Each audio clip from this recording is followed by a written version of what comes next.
हमारे देश के कुल क्षेत्रफल का 12% अर्थात 39.54 मिलियन हेक्टेयर शुष्क क्षेत्र के अंतर्गत आता है, जिसका 31.71 मिलियन हेक्टेयर गर्म शुष्क क्षेत्र है तथा 7.83 सर्द शुष्क क्षेत्र है।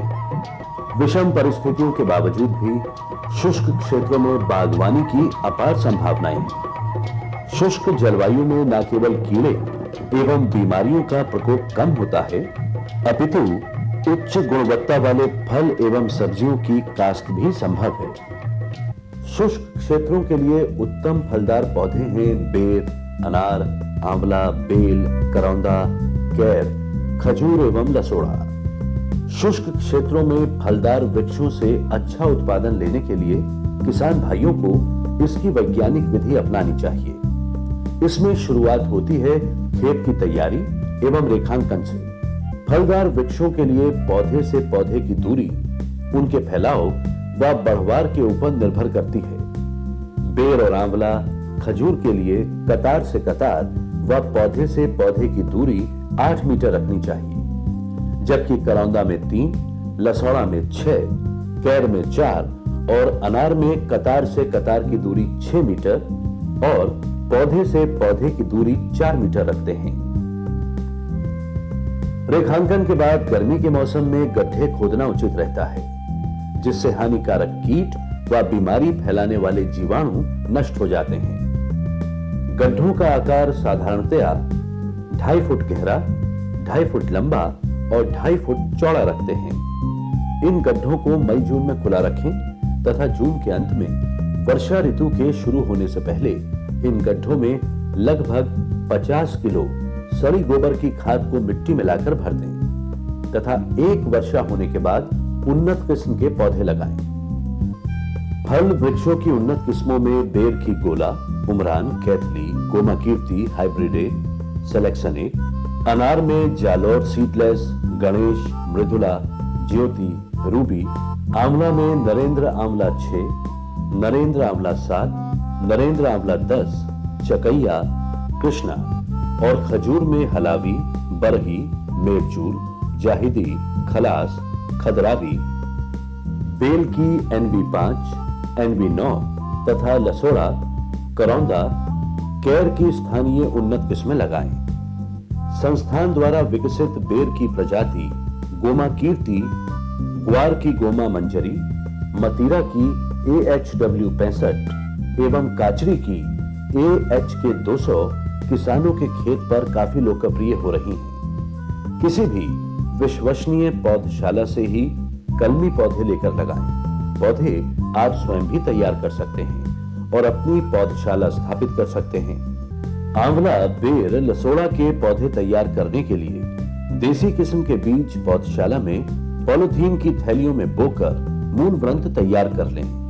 ये मूल व्रंत जब लगभग 4-6 महीने के हो जाएं, तो इन पर उन्नत किस्म के पेड़ों से कलिका लेकर कलिकायन करके पौधे तैयार कर लें। ये कार्य मध्य जून से मध्य अगस्त तक किया जा सकता है। मूल व्रंत देसी होने की वजह से ये पौधे स्थानीय वातावरण में अच्छी वृद्धि करते हैं। अनार के नए पौधे बनाने के लिए कलम विधि अपनाई जाती है।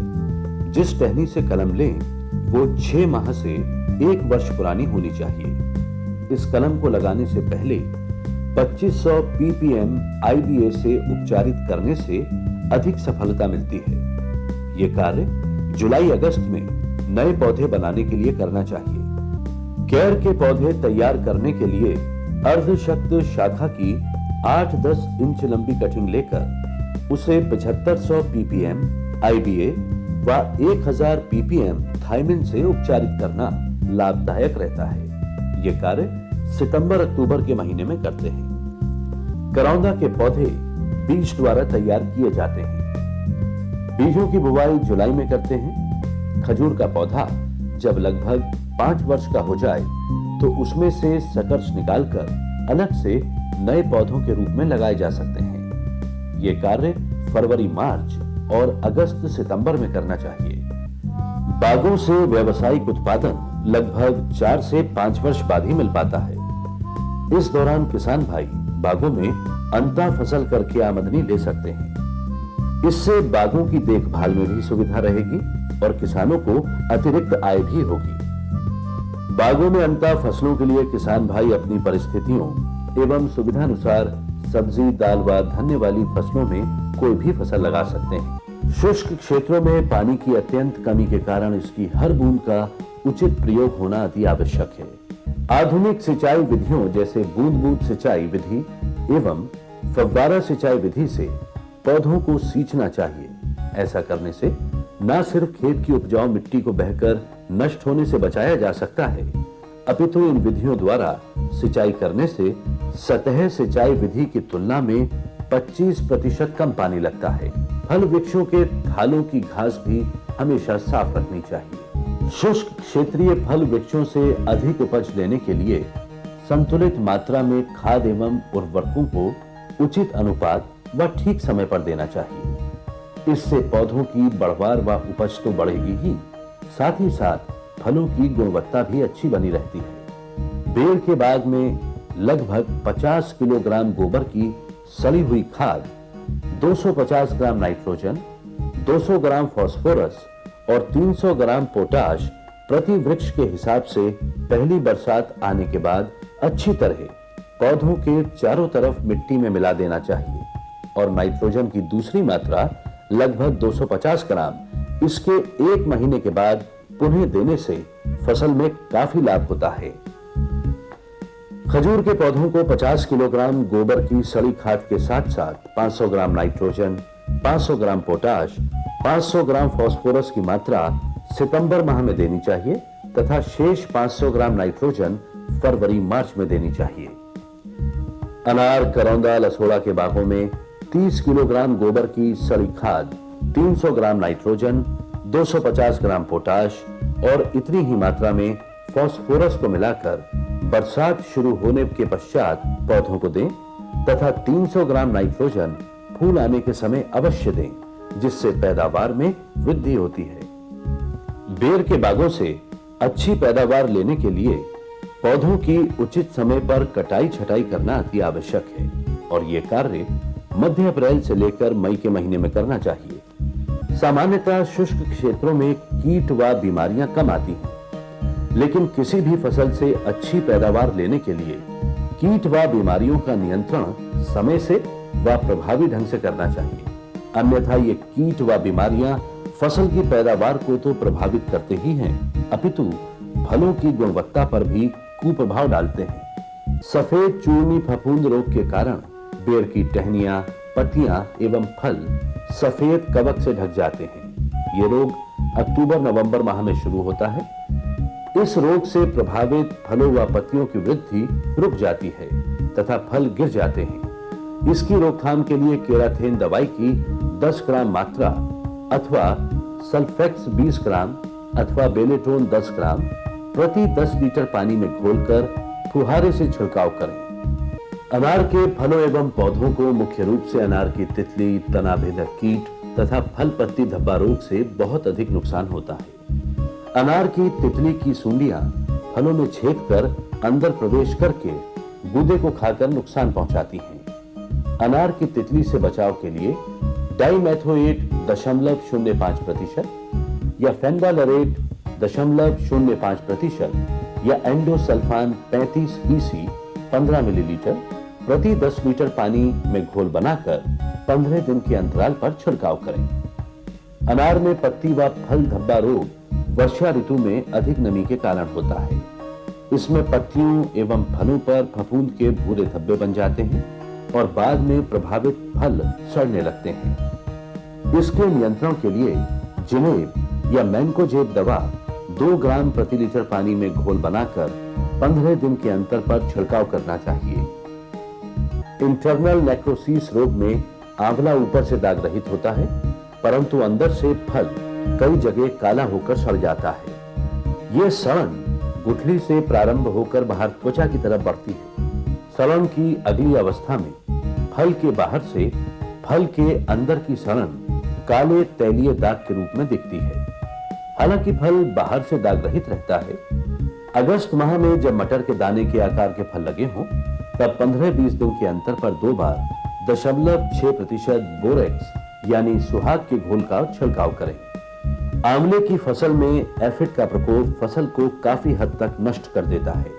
ये पीले अथवा हरे रंग का छोटा सा पंख रहित कीड़ा होता है जो समूह में दिखता है और डालियों से रस चूसता है। इसके प्रकोप के कारण डालियों से रस बहने लगता है, जिस पर काले रंग की फफूंद लग जाती है जो डालियों को काला बना देती है। एफिड के नियंत्रण के लिए मई माह में मोनोक्रोटोफॉस 0.05% का घोल बनाकर छिड़काव करें। आंवले में शूट गॉल मेकर कीड़ा तने और डालियों में गांठ बना देता है, जिससे डालियां सूख जाती हैं। गांठ को चीर कर देखें तो उसमें काले रंग की लट जीवित अवस्था में दिखती है। शूट गॉल मेकर के नियंत्रण के लिए गांठ लगी डालियों की पहचान कर उनको काट कर नष्ट कर देना चाहिए और बरसात के पहले या प्रति 2-3 माह में एक बार मोनोक्रोटोफॉस 0.05% का घोल बनाकर छिड़काव करें। विषाणु रोग सब्जी की फसल में प्रमुख रोग मिर्च, भिंडी, टमाटर, बैंगन व बेल वाली फसलों में नुकसान पहुंचाते हैं। विषाणु रोगों को फैलाने में सफेद मक्खी की भूमिका रहती है। सफेद मक्खी की रोकथाम के लिए पौधों पर मोनोक्रोटोफॉस 0.05% का घोल छिड़कें तथा खेत के आसपास यदि अनावश्यक ऐसे पौधे उगे हों तो उन्हें नष्ट कर देना चाहिए। सब्जी वाली फसल का दूसरा प्रमुख रोग सफेद चूर्णी रोग है, जो कि कवक जनित रोग है। इस रोग से प्रभावित पौधों की पत्तियों पर सफेद चूर्ण अथवा सफेद बोर्ड जैसे धब्बे दिखाई देते हैं। इस रोग के नियंत्रण हेतु कार्बेंडाजिम 0.1 अथवा सल्फेक्स 0.2% का घोल बनाकर छिड़काव करें। सब्जी के प्रमुख कीटों में बैंगन, भिंडी, टमाटर का फल छेदक कीट प्रमुख है।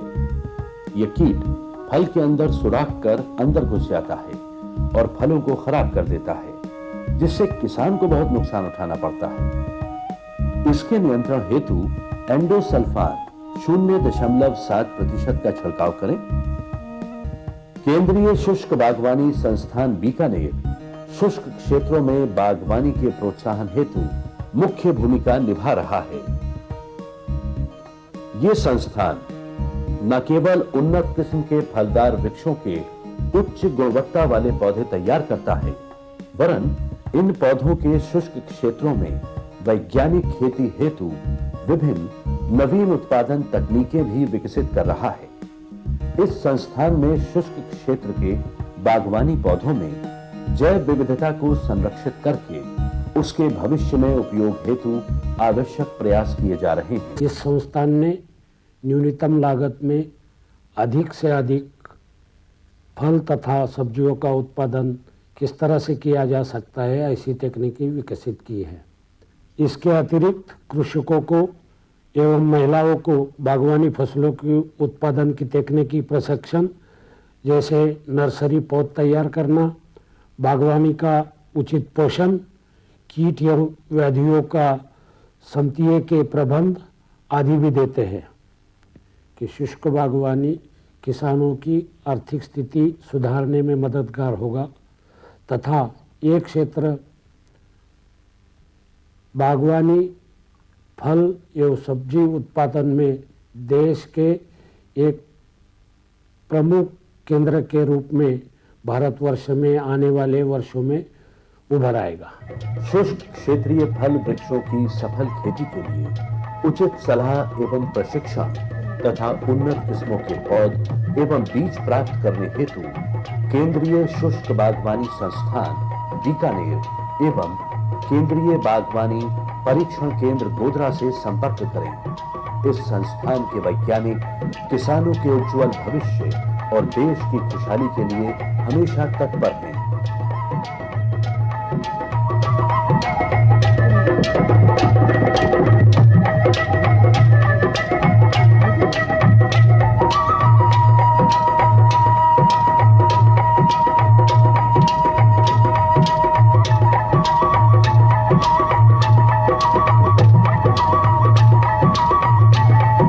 है।